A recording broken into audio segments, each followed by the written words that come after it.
As I understand it, you were kind of a wild child. How did you get from, uh, a kind of an unruly teen kid to the pulpit?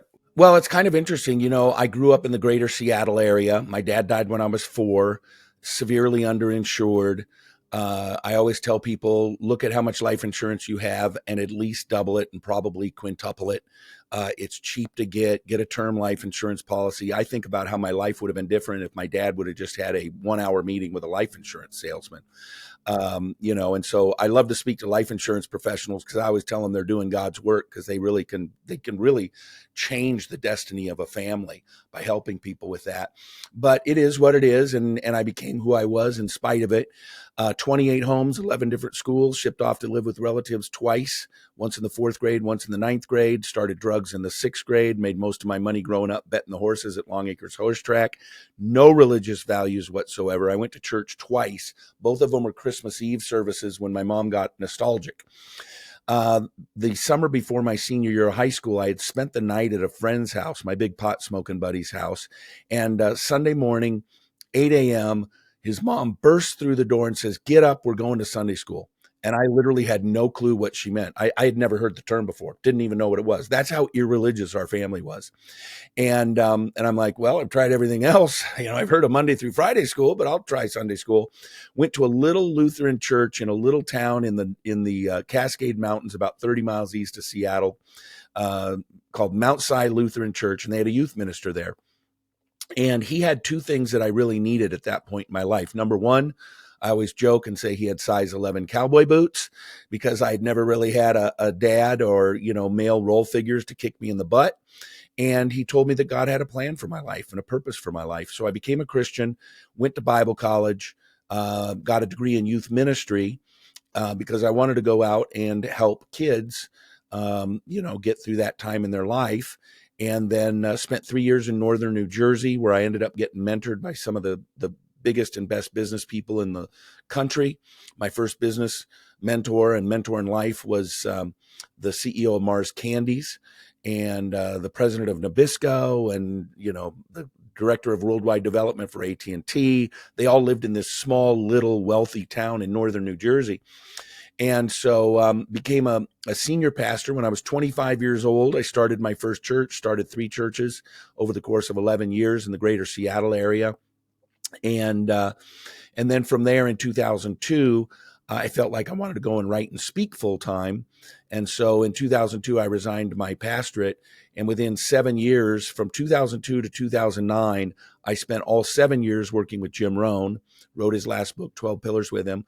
I spent 2 of those years co hosting Zig Ziglar's television show, and I spent 2 years ghostwriting for John Maxwell. So as soon as I jumped full force into it, God just opened up some amazing doors with some really incredible mentors, and that's kind of the story behind it. Well, that covers two of them, but what about the stint in politics? Yeah. So, and a lot of these were sort of simultaneous tracks.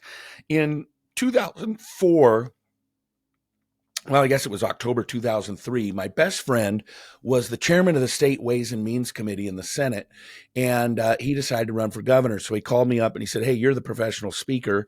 So I wrote his stump speeches. I spent 3 or 4 days a week on the campaign trail with him and helping him with all that kind of stuff, and that was my introduction. He won the race. First Republican in 40 years to win the race, but he won by less than 2,000 votes. So they had to count the votes again. So he counted the votes again and he still won, but it was still under 2,000. So they gave the other side the opportunity to pay for a hand recount. Well, when they did the hand recount, he lost the closest governor's race in U.S. history. 3 million votes cast, he lost by 129 votes. So that was my introduction to politics. And in 2010, I ran for the U.S. Senate during the primary in Washington State, and I had started a political I guess you'd call it a blog, but it was on Facebook. Ended up with 1 million people on that. It was a nationwide sort of political movement, and ended up selling that to a big political company. And just been involved in politics, making my voice heard. I ended up starting out on conservative radio in Seattle. I did drive time radio in Seattle with a partner, and And so, yeah, I've kind of had these three different things, and all sort of simultaneous. But about 6 months ago, I gave up everything else, my business, my politics, everything, and went back into the full time ministry around revival and spiritual formation, primarily focusing on men, because, women are really much more engaged with church. In fact, I always say if it weren't for the women, most churches wouldn't even exist. Which is great. And I love that women have been the backbone of the church. But in reality, I believe that men need to step up and they need to lead. But we live in a culture that is very anti-man. They do everything they can to make men look like buffoons, and I know that men aren't buffoons. So my ministry, while I minister to everybody, my real heart is to raise up men as leaders in the faith. You say this is all kind of overlapped and happened together, but was there some pivotal moment or something that prompted the change to rededicate or focus more attention Yeah, it's kind of on? a funny story.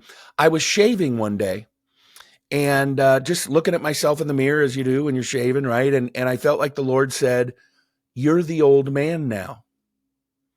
And I knew instantaneously what that meant, because I was the age that those gentlemen that I mentioned who were my first mentors were when I was 22, 25, 27.